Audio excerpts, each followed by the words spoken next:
Welcome once again to App Builder and to the next step in our process of creating an app. We've already created the app container and we've created a form and laid out all the details of the form. And we've also connected the form to a process and we've entered all the details of the process. It's now time to create a grid, and we already have dragged in the grid app block, and now we're going to configure the grid. So I'm going to double click on it to do that.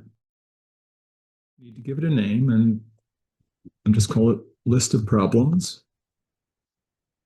because that's technically what a grid is. It's a list of workflow documents.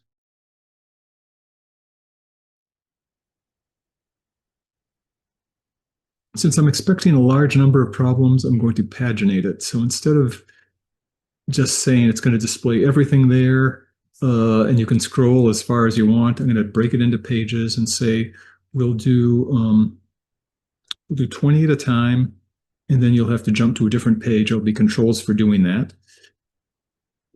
And everything else on here is probably fine for this situation. So I'm just going to click on Create. And boom, here we're in the screen that lets us lay out this particular grid. A grid, again, is a tabular display of documents. Essentially, what's going to happen is each field in the document that we want to include will represent a column in the grid. So the first thing we need to do is look over here. All of the forms that are in this particular app will be listed here. Now, in this case, we only have one form, so we're going to select that. And then all of a sudden down here, what we see is all of the fields in that form that have been selected so that they are available to other app blocks. So the first one, I'm just going to drag in slowly so you can see exactly what I'm going to do with it. And that's the problem name one. So I'll drag that in, and that represents the first column. Now I'm going to look through this and see what else I wish to bring in right away. And I think problem urgency should go in. I'll adjust the positioning a little bit here.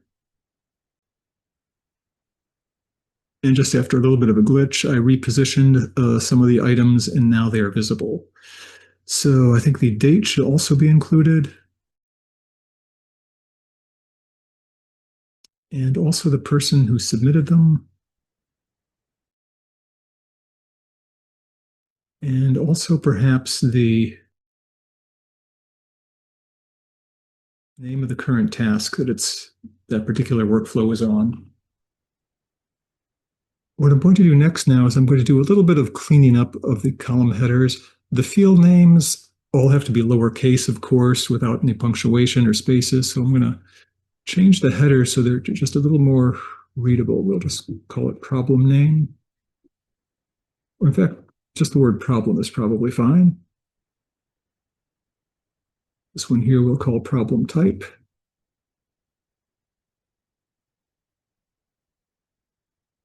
Here all I want to do is capitalize the U in urgency. Just calling that date will be fine. And submitter and current task already come in a certain format because those were special types of widgets in the form. So now the columns have been laid out. So what we need to do next is just create some buttons so that the user can actually create new documents, and an administrator, let's say, can delete documents. To do that, I go over here under Actions, click to add a new action, and this is going to be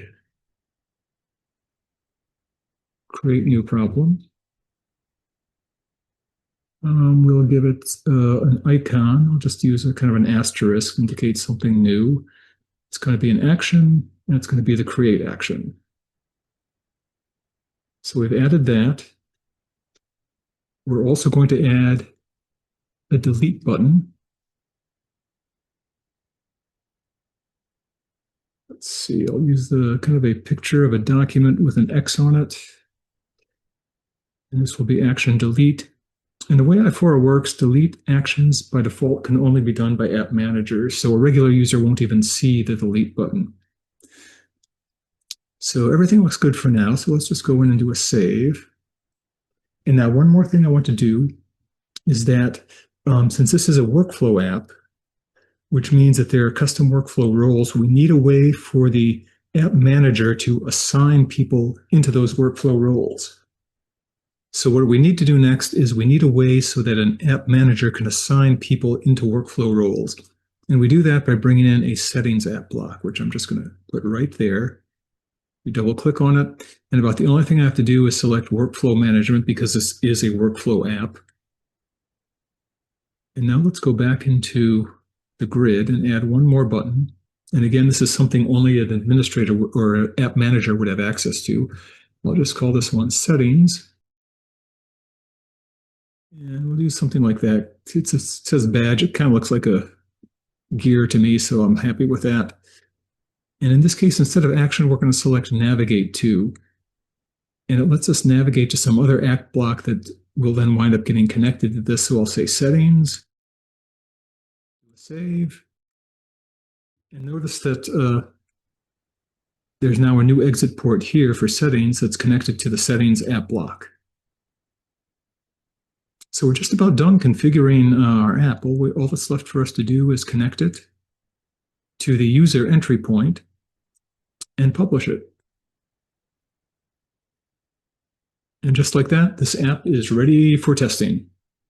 So thanks. We'll try using the app in the next installment.